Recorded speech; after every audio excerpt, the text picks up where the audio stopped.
பொறுமைன்னா என்ன? பொறுமைன்னா நம்ம ஒண்ணு விளங்கி வச்சிருக்கோம். யாராவது அடிச்சா வாங்கிக்கிறது, அல்ல அமைதியா இருக்கிறது, யாராவது திட்டினா ஏத்துக்கிறது, அதுக்கு பேரெல்லாம் பொறுமை இல்லை சார். பொறுமை அப்படின்னு சொன்னா, தேங்காய் மரத்தை நம்ம நட்டு வச்சோம் அப்படின்னு சொன்னா அது எப்ப காய் காய்க்கும்? வாழை மரத்தை நட்டு வச்சோம்னா அது எப்ப நமக்கு வாழைக்காயை தரும்? ஒண்ணுக்கு டியூரேஷன்ஸ் உண்டு. ஒரு பெண்ணு குழந்தை உண்டாயிருக்கா 10 மாசம்.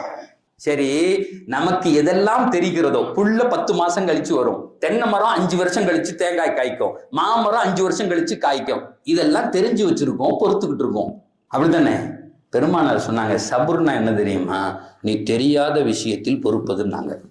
இது 1 வருஷம் கழிச்சு வருங்க, 10 மாசம் கழிச்சு வருவன பொறுக்கிறல்ல, அதை கொண்டாடுறல்ல, அந்த அம்மாவுக்கு வலிக்கிறத நீ சிரிக்கிறல்ல. பெருமானார் சொன்னாங்க, சபுர் அப்படின்னா என்ன அர்த்தம் தெரியுமா? சிஸ்டத்தோடு பொருந்தி போவதுன்னாங்க.